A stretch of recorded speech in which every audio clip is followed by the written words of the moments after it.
A major closure, the 10 freeway shut down, and even the governor is responding. We'll help you get around the mess. And she's a living legend. Hear about the remarkable life of the world's oldest living female Marine. Can't wait to talk about that. Hello, everyone. You're watching The Rundown. I'm Robin Winston. As if traffic wasn't bad enough, now we have a freeway closure to deal with. All lanes of the 10 are shut down between Alameda Street and Santa Fe Avenue in the downtown LA area following Saturday morning's damaging pallet yard fire. Traffic officials are urging drivers, if you have to drive through downtown, do not exit onto surface streets. It's going to be a mess. Instead, use freeway detours to the 110, the 101, or the 5. Engineers are trying to determine if the freeway is safe. Caltrans is hoping to open at least one lane as soon as the investigation is done. I want to assure Angelenos that we are working day and night to make the repairs necessary to restore the freeway. 300,000+ vehicles go through this corridor every single day. It's of significant consequence to the economy. Governor Gavin Newsom declared a state of emergency on Saturday in response to the fire. Schools in the areas are anticipating delays, and some school buses will have to take different routes. In an effort to help commuters get around the freeway closure, Metrolink is expanding train service. 6 extra trains will run in each direction on the San Bernardino line, connecting LA's Union Station with the station in Covina. The temporary round-trip departures begin at Union Station at 5:50 a.m., and the last added train departs Covina at 7:15 in the evening. Metrolink says it will also add extra passenger cars to all regularly scheduled trains on the San Bernardino line. 30 million Americans are expected to fly during what will be a record Thanksgiving travel period. So expect more people at the airport starting Friday when the busy travel period begins. It goes all the way until November 27th. The Sunday after Thanksgiving is predicted to be the busiest day for travelers. Pack your patience. All right, we're checking in with meteorologist Belinda Leon. She says keep your umbrella handy because we have a storm heading our way. Hi, Robin. We have a big pattern change in our forecast this week. The clouds are going to increase for the start of the week, and we'll have those nice fall-like temperatures through Tuesday. Then changes for the middle of the week. That's when a storm system will move into Southern California, and the showers are going to pick up. After that point, we'll have waves of rain that move through from Thursday, lasting all the way through Saturday. Now, rainfall accumulations are expected to range between 1 to 3 inches for most, with less expected for the deserts. Now, this rain could cause flash flooding near recent burn scars, urban and street flooding. We could also experience some downed trees, power lines. And if you have any plans at the end of the week, then you may want to adjust, postpone. The temperatures, those are really going to cool down. Look at the trend in Riverside. 70s and 80s for Monday and Tuesday, then low 70s through the end of the week. On Saturday, we'll have a high of 68. A fire at a historic hangar in Orange County has flared up again and forced Tustin schools to close again.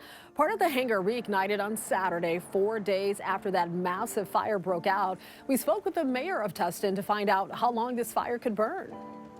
Could last, I don't know, 24, 48 hours. You know, it's kind of a guess at this point. I don't think anybody thought on Tuesday morning that we would still be battling this thing, you know, going on a week later.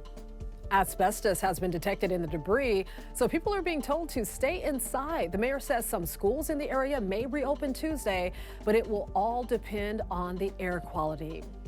Another deadly weekend in the Israel-Hamas war. Al-Shifa, Gaza's largest hospital system, has collapsed. The World Health Organization says it has lost contact with the hospital after a night of heavy bombardment. The hospital has no electricity, no oxygen for patients, or access to food and clean water. Doctors there say 3 babies have died as a result. Speaking on Meet the Press, Israeli Prime Minister Benjamin Netanyahu says Hamas is to blame and insisted that the military would not target civilians. He also says there could be a deal to free the hostages held by Hamas, but would not elaborate on details. There's another government shutdown looming. The deadline is Friday, and if the government closes, thousands of public employees will be furloughed and services like Social Security will be paused. But new House Speaker Mike Johnson says he has a solution. His plan calls for a two-step continuing resolution instead of a more typical funding extension that would cover the entire federal government. The plan does not include budget cuts or aid for Israel. The House is expected to vote as early as Tuesday. This week, members of SAG-AFTRA start voting on their new contract with the Hollywood studios. The union's national board approved the 3-year contract on Friday, ending the 118-day strike. The new agreement includes the largest minimum wage increase in 40 years, a new residual structure for streaming, and for the first time, AI protections for actors. Voting on the agreement will run through the first week of December. South Carolina Senator Tim Scott is dropping out of the 2024 presidential race. The senator took part in the NBC Republican debate last Wednesday in Miami. He held one event in Iowa after the debate. Scott's campaign also sent out a fundraising email not long before making the announcement Sunday night on Fox News, shocking the interviewer. But when I go back to Iowa, it will not be as a presidential candidate. I am suspending my campaign. I think the voters who are the most remarkable people on the planet have been really clear that they're telling me, not now, Tim. I don't think they're saying, Trey, no, but I do think they're saying not now. Several on his staff told NBC News they got no warning he was ending the campaign. They also said they only found out by watching the candidate say so on TV. With Veterans Day falling this past weekend, we're introducing you to the oldest living female Marine.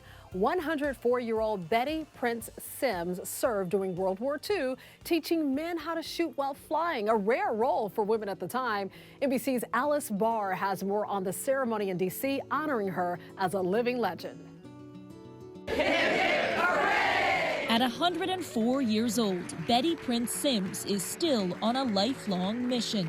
What does that mean to you to serve your country? Oh, to do whatever I could do, whatever it may be.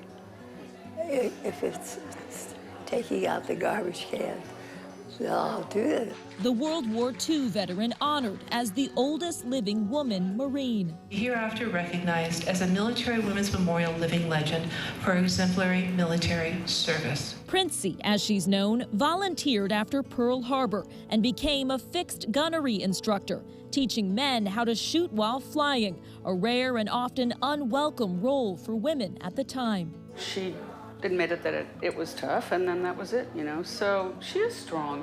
Perseverance and a legacy worth celebrating for fellow female Marines. We are still carrying that torch, ma'am. And for her kids, grandkids, and great-grandkids. Hello. She's been so powerful and so career-driven and so proud of the focus that I've put on my career, which is very special.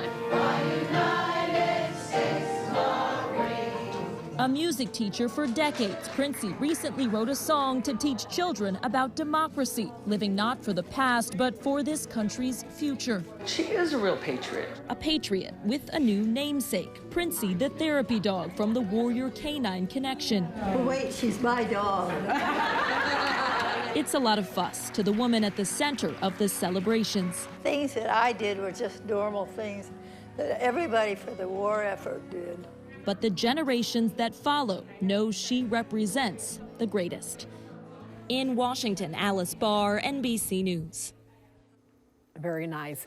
Quentin Tarantino's Vista Theater in Los Feliz reopened its doors after a 3-year renovation. The single-screen theater is all set up to show new movies and classic films. Over the weekend, the 100-year-old theater sold out its screening of the movie True Romance. The upgrades to the 400-seat theater include a new sound system and 70mm projection system. Because of Quentin Tarantino, I have faith that the theater is probably going to be here another 100 years. We missed all our customers, and we can't wait for them to come back and enjoy our movies and our popcorn. And Quentin Tarantino will make sure that every time they come here, they're entertained. A renovated cafe and screening room are set to be completed in the coming months.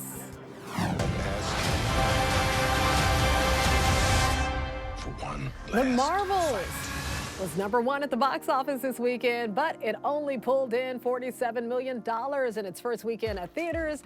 That's the lowest opening weekend for any Marvel film. The film is the sequel to 2019's Captain Marvel, and rounding out the top 5, Five Nights at Freddy's came in second with $9 million in its third week. Taylor Swift's Eras Tour still in third on its 5th weekend, followed by Priscilla and Killers of the Flower Moon. It's already looking a lot like Christmas in Commerce. You have to see this. The tree at the Citadel Outlets is lit up for the holidays. Beautiful, right? News Stopper 4 flew over the display over the weekend. And on the ground were, they had a lot going on. There were performances and a countdown for the tree lighting. 3, 2, 1. I love it. So pretty. The white fir is from Mount Shasta. It's 115 feet tall. That is 40 feet taller than New York's Rockefeller Center tree. Take that, New York. 2 dogs have thankfully been given a second chance at life. Lucy and Pondy were left tied to the front gate of the Baldwin Park shelter. Like many shelter animals, they were in danger of being euthanized. But after seeing our story, one NBC4 viewer knew immediately she had to bring Lucy home. Now freshly groomed, Lucy is safe with her new Lakers blanket and collar. I just looked at her and it was as soon as I saw her, actually. I think it was the eyes. I'm like, oh, she reminded me of our dog that recently passed away. But I told my husband, let's go. She's a cutie pie and very relaxed with that blankie, by the way. As for Pondy, after one of our NBC4 producers contacted K911 Rescue, Pondy was saved. He's now with his foster family, taking in all the love he can get from kids in the neighborhood. Very nice. Our heartwarming turn of events.